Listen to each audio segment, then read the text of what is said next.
સુરતના ઉધના સ્થિત લક્ષ્મીનારાયણ ઇન્ડસ્ટ્રીઝમાં તળાવમાં નહાવા પડેલા બાળકો પૈકી એક બાળક ડૂબી ગયો હતો। બીજી તરફ બનાવની જાણ ફાયર વિભાગને થતાં બાળકને બહાર કાઢી CPR આપી બાળકને 108ની મદદથી હોસ્પિટલ ખસેડ્યો હતો, પરંતુ હોસ્પિટલમાં તબીબોએ બાળકને મૃત જાહેર કર્યો હતો। વહાલ સોયા દીકરાના મોતને લઈને પરિવાર શોકમાં ગરકાવ થઈ ગયો હતો। આ બનાવ અંગે મળતી માહિતી મુજબ સુરતના ઉધના લક્ષ્મીનારાયણ ઇન્ડસ્ટ્રીઝ પાસે બાંધકામ સાઇટની બાજુમાં તળાવમાં 3 થી 4 બાળકો નહાવા પડ્યા હતા, જે પૈકી 12 વર્ષીય આકાશ ઘનશ્યામ પાટીલ નામનો બાળક ડૂબી ગયો હતો। બીજી તરફ બનાવની જાણ ફાયર વિભાગને થતાં ફાયર વિભાગનો કાફલો ઘટના સ્થળે પહોંચ્યો હતો।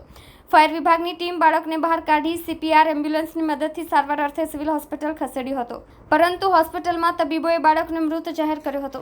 વાલસોયા દીકરાના મોતને લઈને પરિવાર શોકમાં ગરકાવ થઈ ગયો હતો। વધુમાં જાણવા મળ્યું હતું કે આકાશ ઘરે જાણ કર્યા વિના ઘરેથી નહાવા પહોંચી ગયો હતો। તે ઉધના પ્રભુનગર પાસે રહેતો હતો અને ધોરણ 9માં અભ્યાસ કરતો હતો। તેના પિતા ડાઇંગ મિલમાં કામ કરી પરિવારનું ગુજરાન ચલાવતા હતા। આકાશ એકનો એક દીકરો હતો। સબ ફાયર ઓફિસર નરોત્તમભાઈ ખલાસીએ જણાવ્યું હતું કે ઉધના લક્ષ્મીનારાયણ ઇન્ડસ્ટ્રીઝ પાસે તળાવમાં એક છોકરો ડૂબી ગયો હોવાનો કોલ મળતા તાત્કાલિક ઘટના સ્થળે પહોંચ્યા હતા। અહીં 3 થી 4 બાળકો નહાવા પડ્યા હતા, જેમાં આકાશ નામનો બાળક ડૂબી ગયો હતો।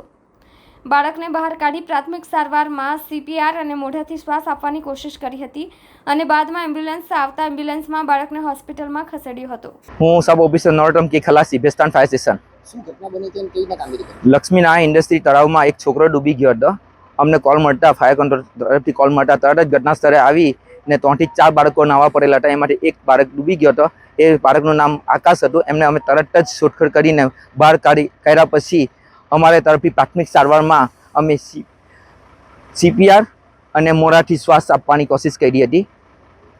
પછી શું કર્યું? ત્યાર પછી અમે એમ્બ્યુલન્સ આવીને એમ્બ્યુલન્સમાં રવાના કરી।